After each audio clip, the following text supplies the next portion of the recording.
The university and President Minouche Shafik claimed today in her email to all the student body that they kept open channels and discussions with the students through different channels. I can confirm as the only negotiator that the university were actually dictating things to students. They've never offered any negotiation. The moment we sent them our demands and the coalition demands, 5 minutes after they called and said nothing will be negotiating upon. And then they intimidated and threatened students since the morning of yesterday. Every 3 hours they would give different information in an attempt to threaten the students that they can disperse. And that last deadline that they give students was 9 p.m. And if any student stays after 9 p.m. they would go through interim suspension, which is against all the university guidelines and policies. Yet the university, once again, when it comes to pro-Palestine movement on campus, they would create new policies just for the sake of going after the students. We've tried to come to a middle ground with the administration to protect the safety of the students, to prevent the NYPD from coming into campus, yet the university refused to do that. And yet again, the president and her team, they've decided to punish the students, not to work with them. Unfortunately, we couldn't invite you to the university, to our space, to talk and to hold this press conference because the university wouldn't allow any press to come inside. Yeah, now as we can see, all the public safety, we also have the Colombia Chief Operating Officer who came here just to check, because Colombia, if there's one thing they care about their donors and the media image that they're trying to maintain. After them pushing people's faces into the concrete, this is immoral, it's unjust, and to say that she wants to make the campus a safe space is a joke. Minouche Shafik, to you directly, it is a joke to say that you want this campus to be safe. We are extremely unsafe. We are deeply hurt by the way that you're behaving. It makes absolutely no sense to Palestinian students, but to also Arab students, to Muslim students, to all students who support Palestine, which at this point is clearly a vast majority of the campus. And so, with that said, it's a question of, are you going to side with the entire university community or the few donors that are pressuring you to abuse and harass us and prepare a packet for Congress of all your accolades of doing so? It makes absolutely no sense. It must stop. It must end. You must allow free speech to be exercised on campus. You must divest now. You must at least call for a ceasefire in Palestine. Thank you. Now, thank you very much. My name is Joseph Howley, Joseph Howley. I'm an associate professor in the classics department. I'm here today as representative of several faculty groups, of Faculty and Staff for Justice in Palestine, of the AAUP, and of a group of more than 20 Jewish faculty members who 2 weeks ago sent a letter to Minouche Shafik ahead of the hearings expressing our grave concerns. I'm here today to stand with our students. I have previously risen on occasions like this to speak as a Jewish faculty member because it seemed necessary for Jewish faculty members to speak up. But I'm here today simply as a professor, as a member of this community, as someone who walks my kids to school across that campus every day, and as someone who is sick of playing the identity politics games, of being divided from the rest of my community by bad actors off campus who don't share our values.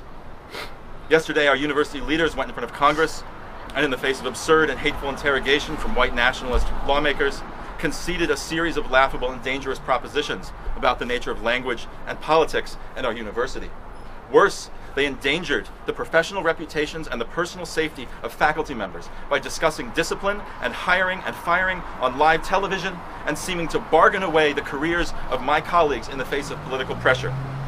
And today, still clinging after 6 months to the idea, 6 months and an actual chemical attack on protesters on our campus, still clinging to the idea that rhetoric and words are a form of threat and unsafety on this campus, in the name of public safety, they have endangered every single member of this campus community and our students in particular by bringing the police onto campus.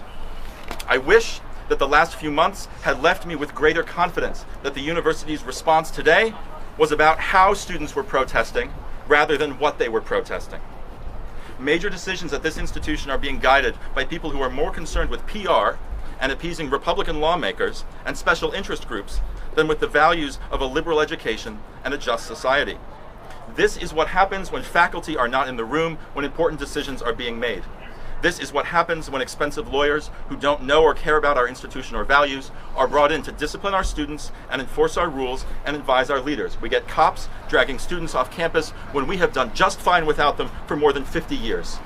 I need to stress, as a member of the Columbia community, as a member of the Faculty Senate, what an enormous violation it is of historic norms on this campus to see riot cops breaking up peaceful protest. It will be an historic stain on our reputation, and it is already a deep wound in our campus community. Today, more than 100 brave students risked arrest and violence at the hands of police standing up for something they believe in. And I cannot help but contrast the bravery of our students, their courage, and their principles with university leaders across this country who have folded up like wet cardboard in the face of political pressure from far-right politicians and far-right special interest groups. My name is Julia Bannon, and I'm the president of Student Workers of Columbia, UAW Local 2710. I'm here in solidarity with the brave organizers of this movement, both at Columbia and the UAW more broadly and in our communities worldwide. Since October, Columbia has taken every opportunity and committed every measure possible to stifle not only solidarity with Palestine, but the contractual rights and academic freedom of instructors and researchers on our campus. The university has done things like threatened termination and professional retaliation to student workers who've spoken in support of Palestine or in criticism of Israel. And Columbia has illegally sent the New York Police Department to surveil union activity, breaking federal law, NLRA Section 7, in so doing.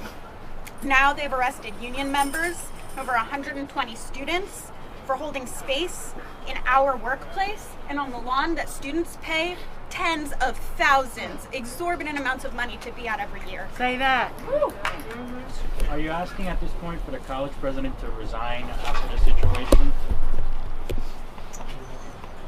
So as a position, our center is Palestine. The center of the movement is Palestine. It's not for anyone to resign.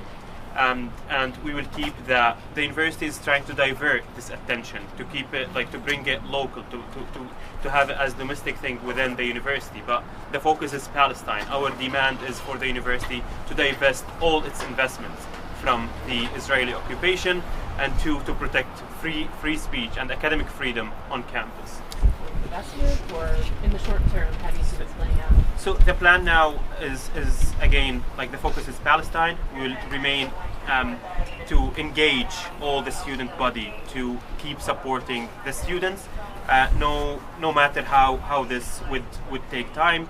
Now most of the leadership, I would say, of this action is they are arrested. We need for them to come back so we can decide on the best move forward. Thank you, everyone.